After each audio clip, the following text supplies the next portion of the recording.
नमस्कार दोस्तों, आपका मेरे चैनल उषा डॉट काव्या नाव्या में स्वागत है। आज की कहानी का नाम है भगवान ऐसी औलाद किसी को ना दे। अगर मेरी कहानी पसंद आए तो प्लीज ज़्यादा से ज़्यादा शेयर, लाइक, सब्सक्राइब करें। एक बूढ़ी माँ घर पर अकेली रहती थी। पति कुछ साल पहले ही गुजर गए थे। एक बेटा था जो विदेश में रहता था। एक दिन फोन की रिंग बजती है। हेलो माँ, मैं किशन बोल रहा हूँ। कैसी हो माँ? माँ भावुक हो गई और बोलती है, मैं ठीक हूँ बेटा। मेरी छोड़, ये बता तू कैसा है और बहू कैसी है? हम दोनों तो ठीक है माँ, हमें आपकी बहुत याद आती है। अच्छा सुनो माँ, मैं अगले महीने इंडिया आ रहा हूँ तुम्हें लेने। माँ बोली, क्या?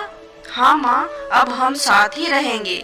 पूजा भी कह रही थी माँ जी को अमेरिका ले आओ, वहाँ अकेली बहुत परेशान हो रही होंगी।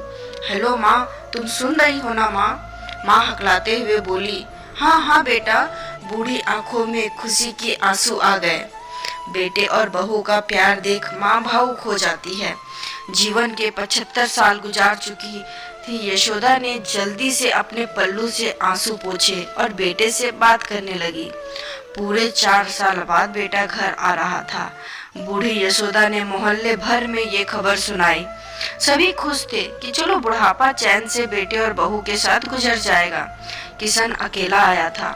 आते ही उसने कहा कि माँ, हमें जल्दी ही वापस जाना है, बहुत काम है, इसलिए जो भी रुपया पैसा जेवर है सब जल्दी से ले लो, और तब तक मैं किसी प्रॉपर्टी डीलर से मकान की बात करता हूँ।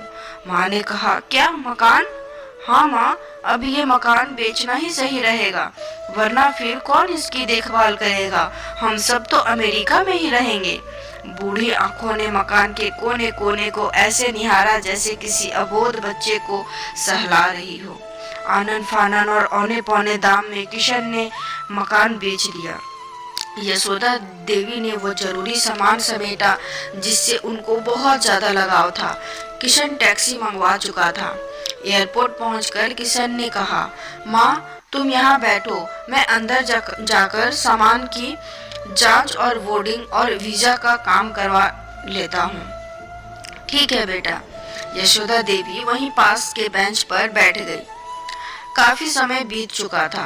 बाहर बैठी यशोदा देवी बार बार उस दरवाजे की तरफ देख रही थी जिससे किशन गया था, लेकिन काफी देर हो गई, अभी तक बाहर नहीं आया।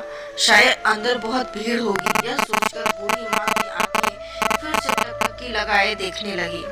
अंधेरा भी हो चुका था। एयरपोर्ट के बाहर चहलकदमी कम हो चुकी थी। एक कर्मचारी ने पूछा, माँ जी आप कितनी देर से बैठी हो, किससे मिलना है? वो मेरा बेटा अंदर गया था ना टिकट लेने, वो मुझे अमेरिका ले जा रहा है।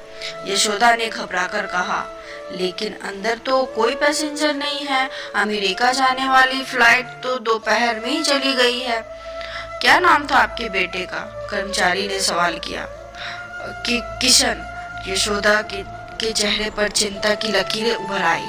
कर्मचारी अंदर गया और कुछ देर बाद बाहर आकर बोला, माँ जी आपका बेटा किशन तो अमेरिका जाने वाली फ्लाइट से कब का जा चुका। क्या? यशोदा की आंखों से आंसुओं का सैलाब फूट पड़ा। बूढ़ी माँ का रोम रोम कांप उठा।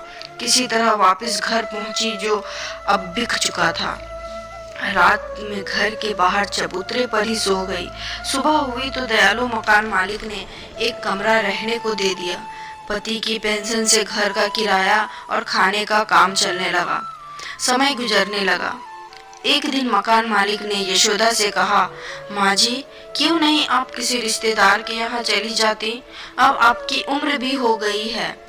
हाँ चली तो जाऊं, लेकिन कल को मेरा बेटा यहाँ आया तो फिर उसका ख्याल कौन रखेगा? ये सब सुनने के बाद आंखों से आंसू आ गए दोस्तों। बेटे ने माँ के साथ क्या किया, फिर भी माँ की ममता बेटे के लिए कम नहीं हुई। इसलिए दोस्तों, माँ बाप का दिल मत दुखाओ, उन्हें बेसहारा मत छोड़ो। वीडियो अच्छी लगी हो तो प्लीज लाइक, शेयर, सब्सक्राइब कर दो। Thank you.